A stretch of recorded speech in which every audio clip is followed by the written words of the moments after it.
Your Volkswagen is hiding things from you. Not a warning light, not a recall. 13 settings that were built into your car at the factory, tested by German engineers, and then switched off before it ever reached the dealership. They're sitting in your car right now, in menus you've scrolled past 100 times without ever pressing the right button. One of them stops your windows from fogging in seconds. One turns your headlights into something you didn't pay for. One saves you a repair bill most owners find out about the hard way. And here's the part that stings. Your car has had all of them since the day you drove it home. Every single mile you've put on it, they've been there, off. Most people sell the car without ever knowing. So grab your keys, sit in the driver's seat, and follow along, because by the end of this video, you're going to be driving a completely different Volkswagen. Same car, nothing bought, everything unlocked. Setting number 9, the button that empties a hot car before you touch it. It's July. Your car's been baking in a parking lot for 3 hours. You open the door and the heat hits you like an oven. Now imagine walking up to that same car, holding one button on your key, and watching every window slide down before you even reach it. By the time you sit, the hot air is gone. Your Volkswagen can already do that. It's called convenience opening,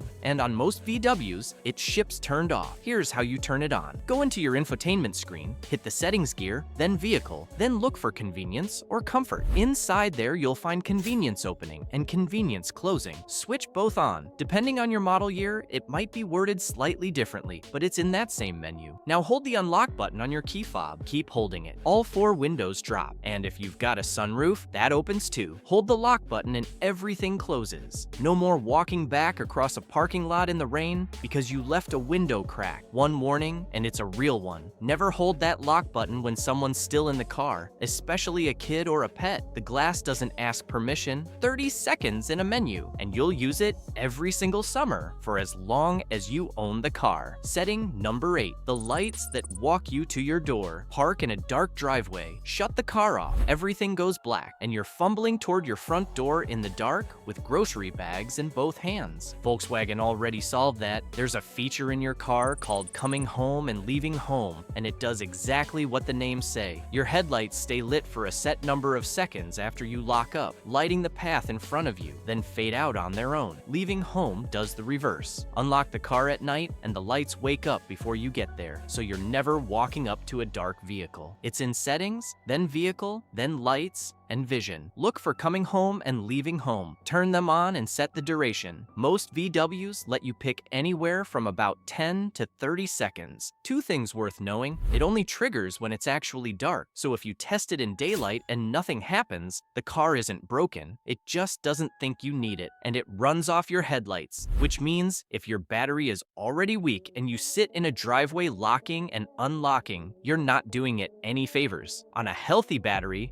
it's nothing. Most owners drive for years and never touch this menu. Then they turn it on once, and every dark parking lot after that feels different. Setting number 7, the one that locks the doors you forgot about. Here's something most drivers never think about. You're stopped at a red light at night, windows up, music on, every door on your car is unlocked. Anyone can pull a handle. Volkswagen built the fix in years ago. It's called auto locking, and it's sitting in a menu almost nobody opens. Go to settings, then vehicle, then doors and windows. Some models call it locking and unlocking. In there, you'll find automatic locking. Switch it on, and the moment the car rolls past walking speed, every door clicks shut on its own. No thinking about it. It just happens. Every drive, forever. In that same menu, there's a second option worth your attention: unlocking. You get a choice between unlocking all doors or just the driver's door. Set it to driver's door only. Now when you hit unlock in a parking garage, one door opens, yours, instead of throwing the whole car open to anybody standing nearby. Press it twice and everything unlocks for passengers. And before anyone worries about being trapped, the doors release automatically when you shut the engine off, and pulling the inside handle opens them regardless. The car isn't going to hold you hostage. 2 toggles, 10 seconds. Your car goes from open to anyone at every stoplight to lock before you've left the driveway. Setting number 6, the mirror that looks down for you. Curb rash. Every wheel refinishing shop in the country stays in business because of parallel parking. And the frustrating part is that it's never a driving mistake. You can't see the curb, you're looking in a mirror aimed at the horizon, guessing where the bottom of your wheel is, and you find out You guessed wrong when you hear it. Your Volkswagen can tilt that mirror down for you automatically. The second you shift into reverse, the passenger mirror drops and points at the rear wheel and the curb, then snaps back to normal when you shift out. Find it in settings, then vehicle, then mirrors and wipers. Look for mirror adjustment in reverse or lowering on the passenger side. Turn it on. Two things to get right. Your mirror switch has to be left in the passenger side position for it to work. If it's parked on the driver's side, the feature sits there doing nothing, and you'll swear it's broken. And you'll want to reverse into a spot once in a quiet lot, then adjust the mirror to exactly where you want that dipped view. The car remembers it. You need power folding or memory mirrors for this one, so not every trim has it. Open the menu and find out. It takes 10 seconds, and if it's there, that's the last curb you ever hit. Setting number 5, the fog trick that clears your glass in seconds. Cold morning, you get in, the windshield fogs, and you start doing what everybody does. Crank the temperature, blast the fan, wipe the glass with your sleeve, smear it worse, and crawl out of the driveway looking through a hole the size of a dinner plate. Meanwhile, there's a button on your dash that solves it in about 20 seconds, and most people either don't press it or press it wrong. Two parts to this one. First, the button with the fan and the wavy arrows pointing at a curved windshield. That's front defrost, and pressing it doesn't just aim air at the glass.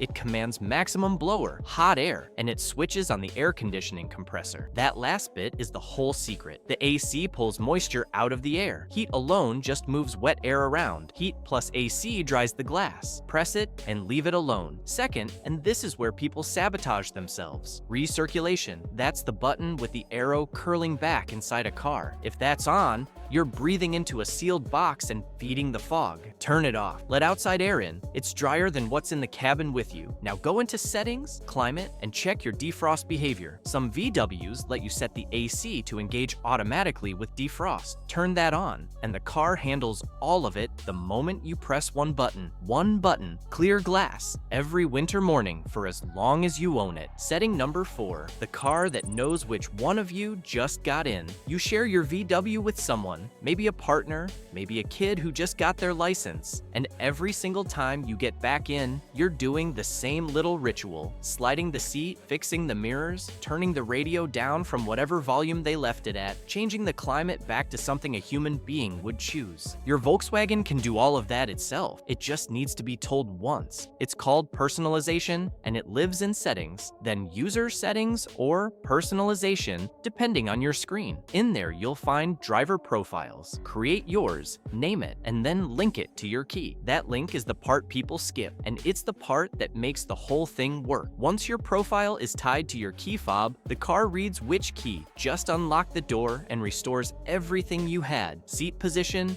mirrors, climate temperature, radio station and volume, ambient lighting color, even your navigation preferences, and whether the lane assist nags you. Set yours up. Have the other drivers set up theirs on their key. Then never argue about the seat again. And if you drive alone, still turn it on, because the first time you get your car back from a service appointment and everything is exactly where you left it, instead of adjusted for a technician who's 8 inches taller than you, you'll understand why this one is worth 4 minutes. Setting number 3, making the engine stop. Shutting itself off, you pull up to a light, the engine dies, the AC goes weak, you lift off the brake, and the car shudders back to life half a second later than you wanted. That's auto start stop, the most complained about feature Volkswagen ever fitted. It exists to shave a fraction off an emissions test. In real traffic, it does almost nothing for your fuel bill, and it puts a huge number of restart cycles through your starter and battery. Here's the honest version, because most videos lie about this one. There's a button on your dash, usually an A wrapped in a circular arrow. Press it, and the system's off for that drive. Shut the car down, and it comes back. No menu permanently kills it on most models, but the menus do give you 2 things. Go to Settings, Vehicle, then Start Stop or Efficiency. Many VWs have a comfort or sensitivity option that makes the system engage far less often. And in your climate menu, set the fan or temperature to something demanding. The car won't shut the engine off when the climate system needs it running. One more, keep your seatbelt on and your door closed, or it won't auto restart anyway. 2 minutes of setup, and that stoplight shutter mostly disappears. Setting number 2, the menu that shows you what the oil light won't. Your dashboard tells you almost nothing until something's already wrong. There's no oil temperature, no real coolant number, just a warning light that shows up after the damage starts. Your Volkswagen is measuring all of it right now. It just isn't showing you. Get into your digital cockpit or infotainment display and open the view settings. On most VWs, it's the view button on the steering wheel, or settings, then instrument cluster, then displays. In there, you can pick what fills the space between your gauges. Two readouts are worth more than everything else combined. Oil temperature. Cold oil doesn't protect anything. If you're driving hard before that number climbs, you're wearing the engine out on purpose. Watch it once and you'll learn how long your car actually needs, usually a lot longer than the coolant gauge suggests. Coolant temperature as a number, not a needle. That needle sits dead center across a huge range and only moves when you're already in trouble. A real number shows you a thermostat going bad weeks before it strands you. While you're in there, add trip fuel consumption and your service interval countdown. 30 seconds of setup and your dashboard goes from decoration to something that warns you before the bill arrives. Setting number 1. The menu Volkswagen never meant for you to see. Everything so far has been in menus VW gave you. This one isn't. Buried inside your MIB system is a developer menu, the one technicians use. On most VWs, you reach it by holding the menu or car button for several seconds, or holding the volume knob while the system boots. Some years need a specific tap sequence in settings. It looks nothing like the rest of your car. Plain text, no graphics, no explanations. That's where the factory switches features on and off. Video playback while moving. Performance and lap timer displays. Longer coming home timing. Startup animations. Things your trim already has, but was never built for. Now the honest part. This menu has no confirmation prompts and no undo. Change the wrong line and you can lose your radio, your reversing camera, or the whole screen. Some of it is also regional and legal. Video in motion isn't permitted for a driver in most places, for good reason. So write down every value before you touch it. Change one thing at a time, and if you're not comfortable, close it and walk away. That's all 9. Everyone was already in your Volkswagen, already paid for, sitting there switched off. Go turn a few on tonight and tell me in the comments which one you'd been driving without the longest.